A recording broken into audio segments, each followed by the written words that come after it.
One of the most consistently underappreciated variables in ND plus supplementation discussions is age, not as a general backdrop, but as an active determinant of what kind of supplementation makes biological sense for any given individual at any given life stage.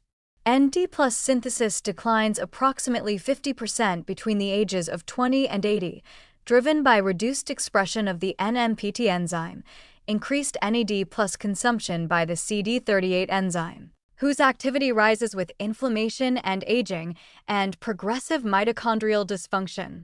These age-related changes have direct implications for how aggressively to supplement, what form of precursor makes most sense, and what realistic outcomes to expect.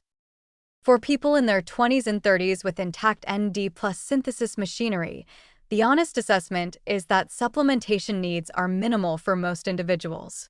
Lifestyle interventions, dietary adequacy in niacin-containing foods, regular vigorous exercise which upregulates NMPT and boosts endogenous ND plus synthesis, quality sleep for cellular repair processes, are likely to produce equivalent or superior NAD plus optimization at zero cost.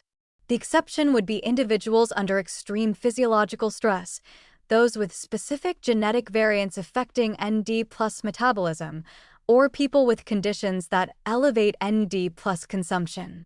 For the general healthy young adult, $1,200 in annual NMN spending is a solution searching for a problem that dietary and lifestyle optimization largely solves. The calculus shifts meaningfully in the 36 to 50 age range, where measurable NAD plus decline begins to affect cellular function and where preventive intervention has legitimate rationale. This is where niacin at 250 to 500 milligrams daily begins to make evidence-based sense, not as an emergency response to frank deficiency, but as a prophylactic measure against a documented biological decline.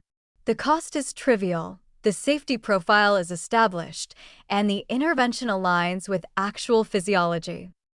From 51 to 65, therapeutic supplementation becomes more compelling.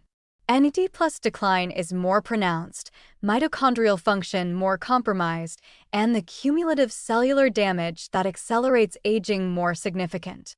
Niacin at 500 milligrams to 1 g daily represents a reasonable evidence-based protocol for this age group, with the caveat that individuals who find niacin poorly tolerated due to flush or GI effects might reasonably consider NR as a flush-free alternative, accepting the higher cost as a tolerance trade-off rather than an efficacy upgrade. Above 65, the picture changes further. Gut absorption may be compromised, NMPT activity lower, and CD38-driven NAD plus consumption higher than at any previous life stage. Here the argument for more bioavailable formulations or higher doses strengthens. NR or NMN might genuinely provide absorption advantages in older populations with compromised digestive function, a real physiological rationale that doesn't apply to a healthy 40-year-old.